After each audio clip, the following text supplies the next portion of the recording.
Welcome to the deep dive. We sift through the sources, pull out the key insights, all so you don't have to. And today we're looking at something really interesting. It's excerpts from a YouTube video by Modi Studios. That's right, it's called Buddha Episode 9, part of a whole series dramatizing the story of Gautama Buddha.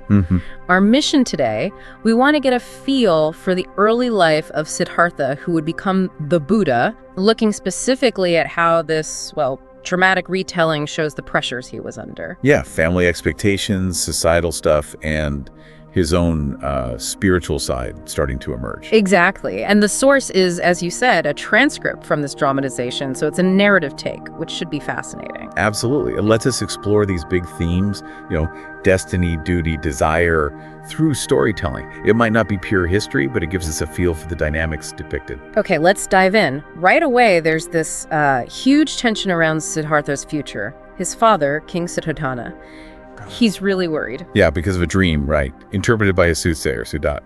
Exactly. The dream apparently showed Siddhartha deep in meditation, samadhi, with plants growing on him, wearing saffron robes. Not exactly kingly attire. Definitely not. And Siddhartha's take was pretty clear. Siddhartha wouldn't follow the king's path. He'd surpass him, actually. Surpass him, be revered like a sage, his resolve totally firm. So bam, right there is the core conflict. Dad wants a king, destiny seems to be pointing somewhere else entirely. And that prophecy just hangs over everything. The king's hopes for his son, the lineage, the kingdom, it all gets thrown into question. It really sets the stage. But it's not just the king who's got plans or worries. There's this other faction, right? Devadatta. Yes, Devadatta and his supporters. King Dadan, this module mama character. Which sounds like maybe a maternal uncle, some kind of specific role. The source isn't totally clear, but he's definitely stirring the pot. Definitely. And they've got this narrative about Siddhartha being, a coward. Through a banja. Because he left a tiger hunt to save a child, while Devadatta came back with the tiger's head, they're spinning that story hard. Yeah, they're actively plotting, trying to position Devadatta as the better choice, the future king. They even talk about needing to, spread this version of events. So you've got political maneuvering, jealousy. It's adding a whole other layer of pressure on Siddhartha. He's got his dad's expectations and this rival faction trying to undermine him. It's classic court intrigue, really. But then you have Yashodhara, Siddhartha's wife. Right. She steps in. She defends him. She points out, hey, he saved a life. And that he was brilliant in his studies, that the people actually love him. She provides that counter-argument, valuing his compassion, but even her defense gets questioned. Yeah, the modern mama jumps in and asks if Siddhartha maybe told a bit of an art satya, a half-truth about the hunt.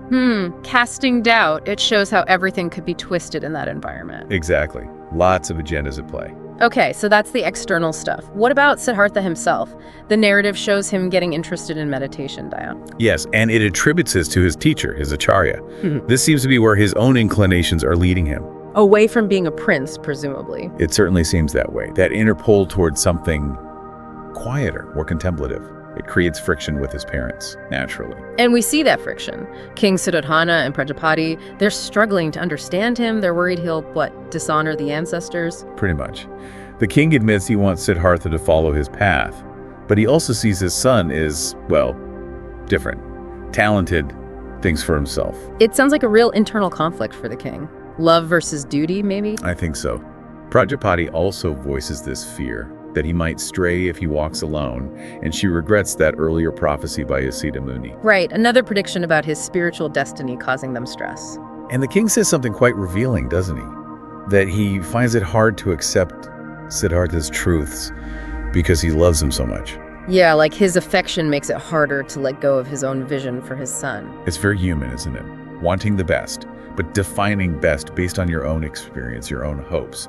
It adds that personal layer to all the political pressure. Okay, let's talk about the teachers.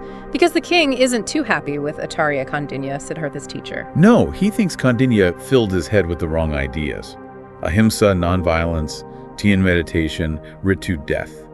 Not exactly the curriculum for a warrior king. He wanted statecraft, maybe military strategy. Presumably. He saw Kondanna's teachings as leading Siddhartha towards, detachment, vairagya. But Kondanna pushes back, right? He does. He basically argues that you can't teach someone their true nature. It's innate. And understanding detachment. That comes from experiencing the opposite: attachment, desire, illusion, all that. Rag, dvesh, moha, maya, vasana. So experience is the key. You need to live through the householder stage, grahastha ashram, before you can really grasp renunciation, sannyas ashram. Exactly his point. It's about a natural progression, not just intellectual learning. And this disagreement leads to Kondanna deciding to leave, to take vanaprastha, retire to the forest. Yes. The king sort of reluctantly agrees. But before Kondanna goes, there's this really pivotal moment with Siddhartha. Oh, right. He gives him his writings. His accumulated knowledge.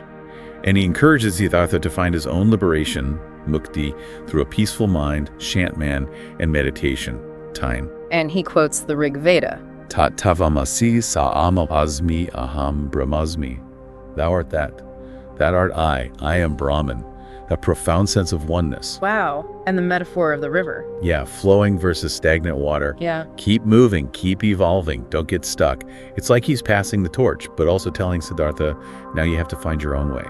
That feels like a huge turning point, empowering him almost. Definitely, giving him the tools, the philosophical grounding, but emphasizing the need for personal discovery. So the king sees this happening, Siddhartha leaning more into meditation, the prophecies echoing. He must be getting desperate. Seems like it, because the strategy shifts quite dramatically. Enter Mohini. And her suggestion is, what? Use desire. Pretty much. The Kambayan, Cupid's arrow. She argues even great ascetics can be swayed by desire, and that Siddhartha just hasn't experienced the colorful world of desire yet. So the king thinks, if I can't argue him out of it, maybe I can distract him. That seems to be the logic. Appeal to his senses, ground him in worldly pleasure.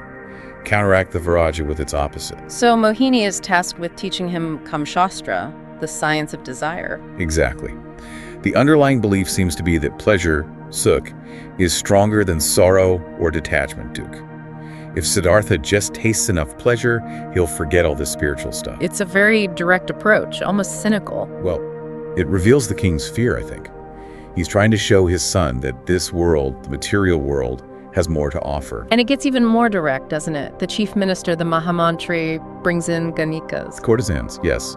The idea is they understand men, they can use their beauty, their charm. Make joy, Anand, his companion, and sadness, Udasi, his servant. That's quite the objective. It's a full-on campaign. Immerse him in pleasure, distract him, maybe even weaken his resolve through indulgence. A concerted effort to basically tie him down to worldly life. You could say that. Every sensual avenue explored. Okay, and while all this is going on, what's happening with Devadatta? Well, his jealousy is still simmering. King Dedan points it out explicitly. And then this invitation arrives. An invitation. From King Mahakoshal. For the coronation, the Rajyabhishek, of his son, Prince Prasenjit, in Sravasti.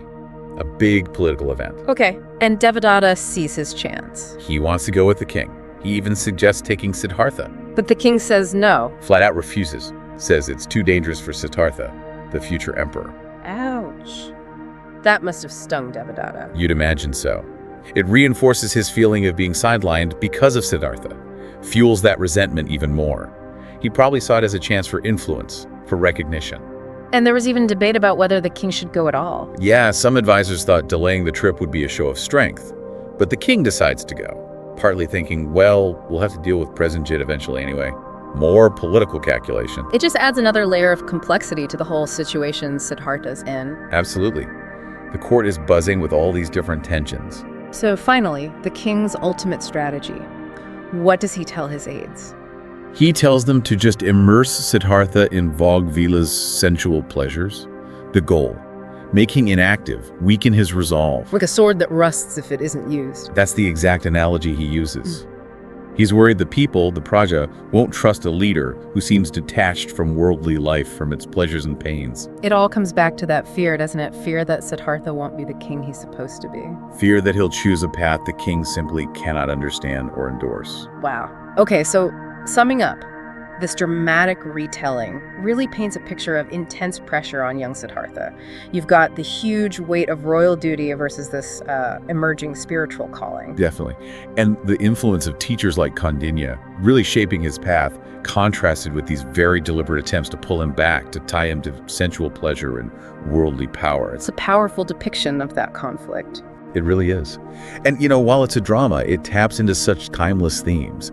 That pull between family expectations and your own destiny, the power of mentorship, the allure of pleasure versus the search for deeper meaning. These are things we all grapple with in different ways. Which brings it back to you listening. Think about the pressures in your own life, what expectations, what maybe arrows of desire shaping your choices. How do you balance those with your own, inner sense of direction?